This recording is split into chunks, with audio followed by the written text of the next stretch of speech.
Welcome to the virtual happy hour experience with the Drunken Grape. I'm your host, Rob, and today we have a brilliant guest.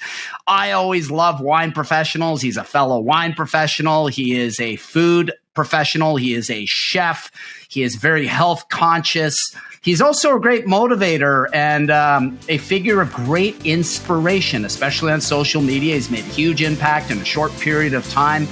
I would love to welcome to you, ladies and gentlemen, the great Kurt Sasek. Hey, Kurt. How you doing, my friend? Hello. Thank you for having me. Thank you.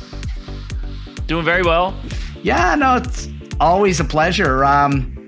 So it's always great, to have a fellow wine professional and a culinary expert on this show. A lot of people love to learn about that, especially during a happy hour, and where we talk about drinks a little bit into this show. So you have a very interesting journey because you've got a chef background. You have a very deep culinary background, but you also have a wine background by opening Wine Taster's Choice. So this agency that you opened was about 12 years old. It started small, grassroots, and it has now expanded to over 200 agents in 9 states, which is quite incredible. Tell us a little bit about how you got started, Kurt, just on your journey. I mean, these are always exciting things when we have extraordinary drinks with extraordinary people here on the Happy Hour. Well, thank you. I'm trying to avoid using because I give video interviews too, or I host interviews, and I caught myself doing that. So I'm going to back up and try to avoid that. I knew what I wanted to do since I was about 11 or 12, which was to be a chef. And I followed that goal. First job was at Pizza Hut at 15. Then I went to work at a mental institute. No joke. Wow. It was an upscale. That's a contrast. Yeah. It was an upscale mental institute that had like a really good food program. So I figured, I can learn there. Okay. So that was my first job working in a real kitchen that actually made everything from scratch. So yeah, from there, I just worked, like in the culinary world, depending what path you want to take, you can, if you want to be a chef of a hospital, a corporate bank kitchen, 5-star. For me, I only wanted the best. It was only about 4 or 5-star dining. And I just sought out the best places I could find. And so I grew up in Northern Virginia. Worked in restaurants around there, worked in Washington, D.C. Then I moved to New York City in 2000, lived there for almost 4 years. Very cool. Then I moved overseas because when you work in a major hotel chain, you can get transferred. Although getting transferred from, the United States to another country is not as common as say, you're going to get transferred from Dallas to Seattle. So from New York City, I went to India, Dubai, Cairo, Maldives, briefly Hong Kong and Australia, and spent some additional time in Europe. And then awesome. Came back to the States in 2010 and was like, the chef thing ain't doing it for me anymore. Just burnt, done. And so I took a little bit of time off. This company, Wine Taster's Choice, actually was founded before me. I joined and took it over. So I think it was about 2 years old when I took it over, but I've been running it for almost 10 years now. And when I took over in 2012, we had, I think, 12 employees covering 4 cities in Texas. And so we've grown. Now we have 200 employees, give or take, in 9 states. So we've grown quite a bit, and we're just starting to pick up again after COVID. Wow. That's really cool. I mean, that's a good mid-sized business. I imagine there's a few $1 million of revenue every year. I mean, quite a few. You get into 200 employees, you're talking into 8-digit business entity. And, kudos to you for doing that. I just cracked a rare wine. I don't know if you saw that. I was opening up a bottle for the happy hour, ladies and gentlemen. This is by Gemens. So this is a family-owned winery in the Prosecco region of Valdobbiadene and Conegliano. I think I got that right. But it's Valdobbiadene Superior de Cartiz. So Cartiz is a specific region within the region. This is a DOCG wine. What that means is it's a specific appellation. It has to undergo laboratory tests and blind tasting analysis every year to guarantee the typicity and the quality of this wine. But this is a family-generated or owned winery. So They don't call it Prosecco, but it is Prosecco. And that's what, about 85% Glera or beyond in the grape count itself.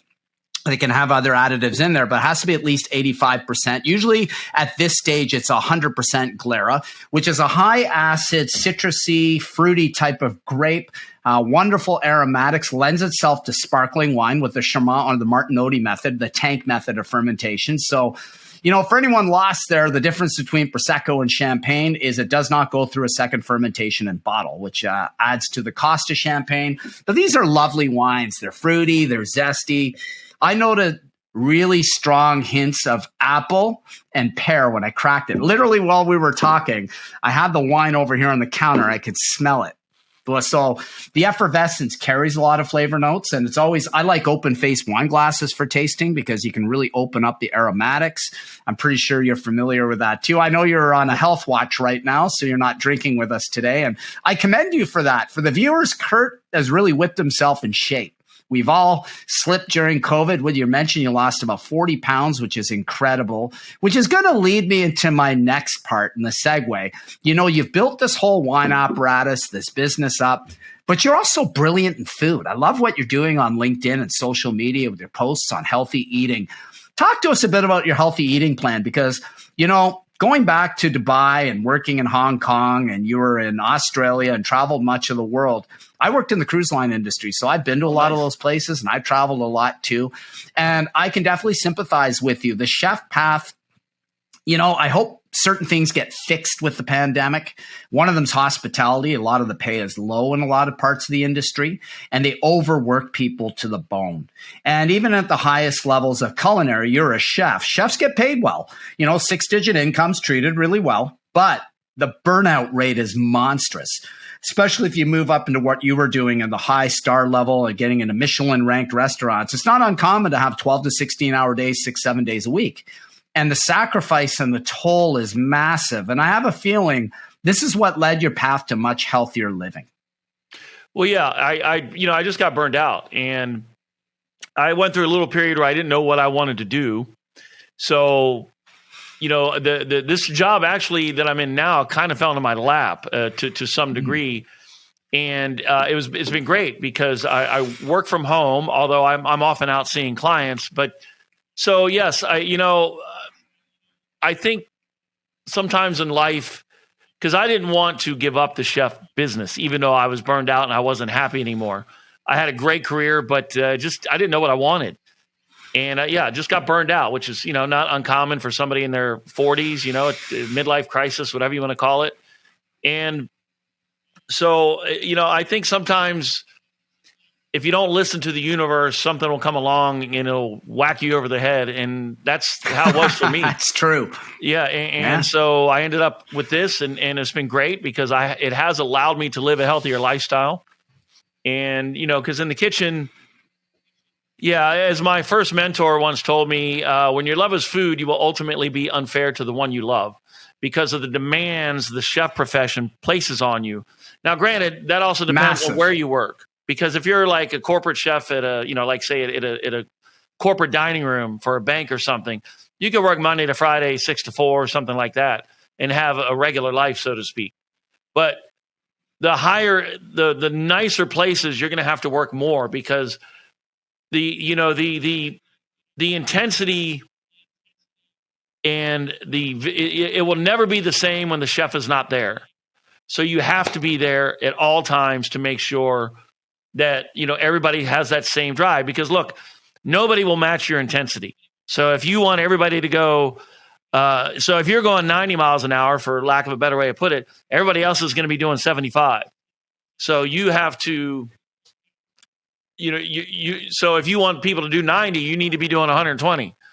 So that's, it's like a head coach of the NFL. You're in Canada. I know NFL is not as big there.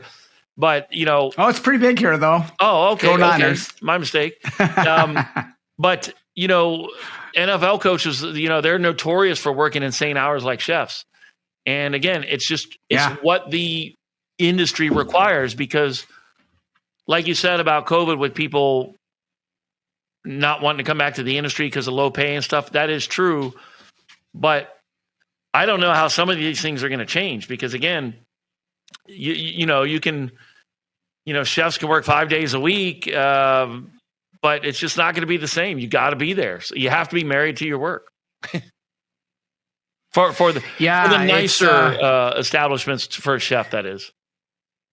That's true. And it's an on-demand job. The higher the clientele level, the pickier they are, the more difficult and higher maintenance they are. We know this. This is no secret.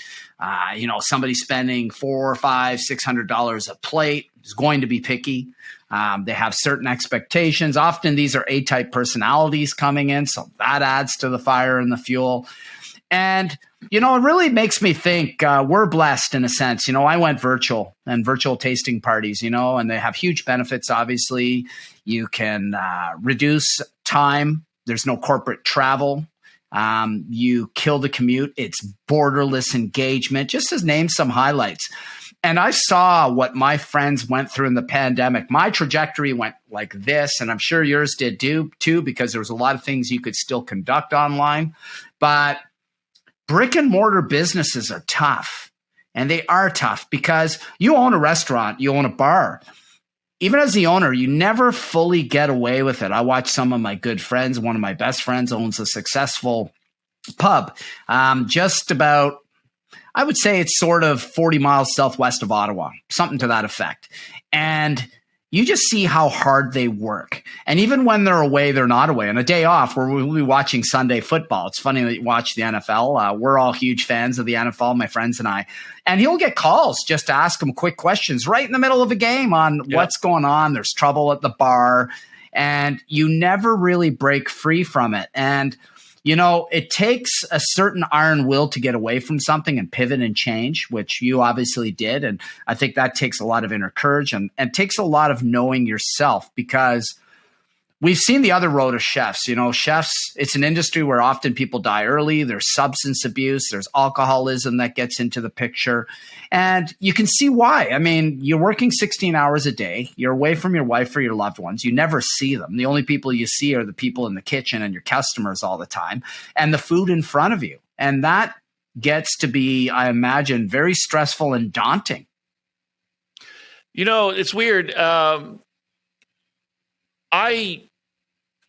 don't get stressed very easy. So, I mean, the job is very hard, don't get me wrong, but for a long time, it was my passion. So I didn't mind working the long hours, because for me, it's like when I first learned how to take a chicken apart, I'm like, oh, wow, that's how you do that. Or when I learned how to make beurre blanc or whatever, you know, or learn how to make pasta from scratch. It was exciting because that was all I cared about, because I don't have kids, or well, not that I know of. So that's what I tell people too. I move every May and I don't put a forwarding address. So if anybody wants to send a Hallmark in June, I don't get it. But no, that's hilarious. When cooking was my passion, it didn't feel like work. And I didn't mind working 12, 14, 16 hours a day because that was the center of my universe. So if you take somebody who has a significant other and kids, that's the center of their universe. For me, it was my job. And if I was happy at work, it translated into every other aspect of my life, because that was my passion, so, and, but yeah, so for me, I'm a type A. I have maybe type A times 2. I have a short attention span. And I mean, I can just be listening to somebody and then my mind, it's like I think of a puppy in a pet store window. That's what's in here, as far as my attention span. And I think a lot of chefs are like that, because it is a very quick, jumping from one thing to the other, as opposed to when I'm sitting here on my desk at work. I have to stay focused. It's tough sometimes, but anyways, to get to the point, I never really got stressed though. It was pretty rare for me because I enjoyed it and I love the energy. I love the adrenaline. That's why I'm going to take up skydiving at some point when it gets warmer again. Cool. And yeah. Yeah, and that's it. It does take a certain threshold, or a person that can handle a certain threshold. As I mentioned, in the cruise line industry, I saw this. People work day and night on a ship. I was fortunate to be in a staff position as an assistant cruise director. And then I was an auctioneer of artwork and sports memorabilia, had guest status in that role. So that was pretty cool. But you work all the time and around the clock. And if you're single like ourselves, I have a girlfriend now, but I mean, not married. But then I was single, and it was much easier to move around and be flexible. Right. I think the turning point for myself to realize what was important, what was not, was the loss of my twin sister, because you lose somebody that's close to you.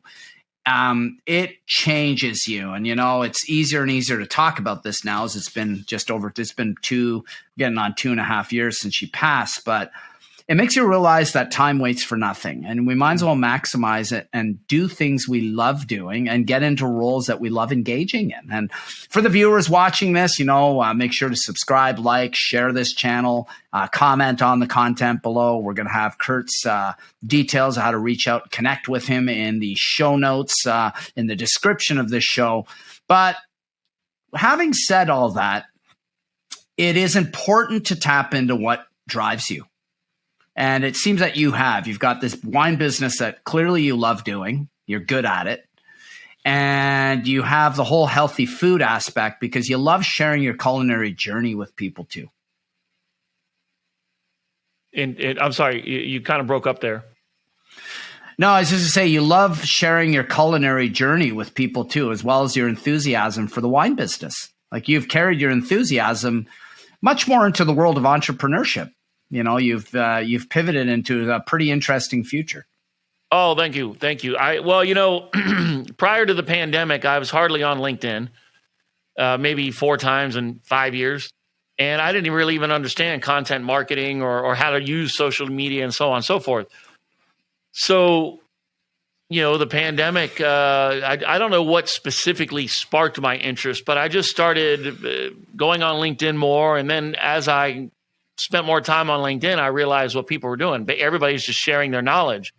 So I like to teach. I mean, not that I want to do it full time, but I like to teach. I like to share. And since the beginning of the pandemic, I've been spending about 2 hours a day on LinkedIn, and between my personal account and the business account. And, just following people, learning from them, engaging, growing my network. I've taken a couple of courses from LinkedIn to help me utilize LinkedIn better. And for me, I just like learning. I've always had a thirst for knowledge. So it didn't come from anything other than that. And then, like I said, I like sharing. I just started an Instagram page, actually. We have our work Instagram page, but my personal one is Chef Kurt Sasek, no space. And I just started that, and I'm sharing. Right now I'm focusing on the basics because a lot of people get the basics wrong. But in regards to you mentioning how I'm sharing my culinary knowledge, but that Instagram page will be dedicated to, for the most part, healthy eating, because a lot of people are under this misperception that healthy food is more difficult to cook, which it is not, and that it can't taste as good. The thing with healthy food, for anybody watching, is remember this. If you go to, say, like TGI Fridays or Chili's or one of these crappy corporate chain restaurants, yeah. they have, a couple good things. But, let's say you get meatloaf, mashed potatoes, and mushroom gravy. You've got all this stuff that's heavy, strong flavors. So if the mashed potatoes aren't quite right, if the meatloaf's a little bit overcooked, it won't matter as much because it's hidden with all that crap. But when you cook clean, so let's say I just make you a piece of grilled fish with sauteed asparagus. Well, there's less to hide behind. So any errors or any faults in my culinary technique are going to stick out like a sore thumb. And so a lot of what I'm going to dedicate my Instagram page to is going to be teaching people that not only how to cook healthy, but that healthy cooking is not more difficult, and you can make healthy food taste great. And I'm also going to focus a lot on the basics, and whether it be knife techniques, how to make stock, blah blah blah. So, but yeah, for anybody watching, if you want to cook healthy, remember it's not more difficult. It does not take more work, but the execution is priority, hands down. Because cooking is Awesome. like And math. that is really, you got to start with the you have to have a strong foundation, because if you don't, I'll finish this thought real quick. With math, if you don't have a strong foundation, then when you start progressing, the flaws they'll be exposed. Same with cooking. If your basic techniques are not strong, who cares how creative you are? If you come up with the coolest chicken dish or beef dish, if the execution isn't there, who cares? Yeah, and you're completely right. You know, it's absolutely about execution. It is mathematical. It's a precise precision type of game. It's like I'm taking this course called Blind Tasting X by Jennifer Simonati Bryan, Master of Wine. She's a good friend of mine. She's brilliant at coaching in the wine world. She's a great mentor. And when you talk blind tasting, people often just scramble for notes, or they really don't have any notes at all, and they go off what palate memory. But the problem with palate memory is palates can get fatigued. And she created this whole system called a grid system. So you put everything in a spreadsheet. And the beautiful thing of the spreadsheet is that you can share and break down and disseminate the data between laterals, which are similar varietals like Rioja and Sangiovese or Chianti, and how they taste initially in a glass. One will be higher acid than the other. There's certain giveaways to it. But you learn these by classifying it. And it's much the same way with cooking. You watch somebody cook clean, and it's harder because things have to be more exact. But in some ways, it's simpler because you have less ingredients to worry about. You have less things to handle, but the food comes out in a much better way if people are precise in the temperature, how they've cut it, the timing of everything. And I think that's great that you've drawn that comparison of mathematics, because it is really cool. And cheers to that. Another cheers to this wonderful glass of Prosecco. Again, Cartiz comes from Steep Slopes. Steep Slopes, about 30 miles away from the Dolomiti, which are about 10,000 feet high in altitude. Very steep slopes capture higher altitude, and they also allow for a cooler climate. You get higher acidity, which helps for these wonderful sparkling wines. Listen, you've been a tremendous guest. What's the best way for people to get a hold of you? Obviously, we got LinkedIn. You have Instagram. I should bring up quickly your business page. I'm going to just see if I can bring that up quickly so people can see it. So it's winetasterschoice.com. Is that correct? Yes, that's the business page. Yeah. So here we are. Wine Taster's Choice, pour, sell, educate. So I'm going to bring this up quickly. I always love to share some stuff on the screen. We're going to go over here. We're going to bring this up very quickly. Riverside FM is a great piece of software because it allows you to screen share right here. So here's what you have right here. You got Wine Taster's Choice. This is the business that you have been integral in building. And I think it's really cool because, we can go to about, we can see who is Wine Taster's Choice. It's a Texas-based promotional agency founded in 2010. I see your vision statement here, the mission, to provide the highest level of service for both our internal and external customers. I think that's awesome. How you started small but had a big vision, the values. And, before we go, Kurt, wine is something that is exploding in Texas, from what I understand. Texas is not what you would predict or assume as a wine producing region or an AVA, an American viticultural area within the United States itself. Obviously, California comprises about 82% of all wine production in the country. Oregon, a big producer. The Finger Lakes, for instance, in upstate New York, right around Seneca Lake. But Texas, from what I understand, is actually growing into quite a decent wine power. Oh, yes. If I'm not mistaken, we are fourth in the country as far as production. And the wine industry, wow, if I remember my numbers, generates in Texas about $13 billion a year in revenue. And, wow, Texas, it's not just wine. They're also doing great like cheeses and olive oils. But the wine industry is quite good, and it's growing. And actually, if I'm not mistaken, a bill was just passed, I think. So the concern for some people was that if it says Texas wine on the label, some of the grapes would be, or, it could be from California or somewhere. So a law, I think I don't think it was passed yet, but it was approved to be passed. This is probably several months ago, where if it says Texas wine, it has to have a certain percentage of grapes from Texas. From Texas. Yeah, and and that's common. That's common. True, but in the United probably States, 85%, eh? Yeah, but in the United States, if you compare us to Europe, our wine standards and regulations are drastically lacking. Like your DOCG Prosecco you're drinking. I mean, DOCG is the only classification in all of Europe that requires a taste test before it gets labeled. That's right. And a blind taste test by experts, an expert panel of blind tasting experts, master sommeliers, masters of wine, master winemakers, people that are in charge of trade, the wine trade that, go to hundreds of tastings a year. This is their job. And you're right. It has to pass laboratory analysis as well in order to establish wine provenance. And, I wish we had more stringent standards for wine here. I mean, it's very basic, like, where's it from? I think if I'm not mistaken, it has to be, 85% of the grape. So if you have a bottle of Pinot Noir and it just says Pinot Noir, it has to have at least 85% of Pinot Noir in there. But what's the other 15%? They don't have to list it. So I would like to see more stringent standards here. That's a very good point. Cheers to you, my friend. You've been a brilliant guest on this happy hour. Much love. We're going to have you back again for sure. You've been tremendous. We'll probably get into maybe a bit of a cooking demo the next time. Ladies and gentlemen, whatever you decide to do, have a sensational day. Thank you very much for joining myself, Rob, the host, and Kurt, our guest, on this fabulous show. Ladies and gentlemen, enjoy the day, enjoy the afternoon. This is Rob from The Drunken Crate. Thank you for having me.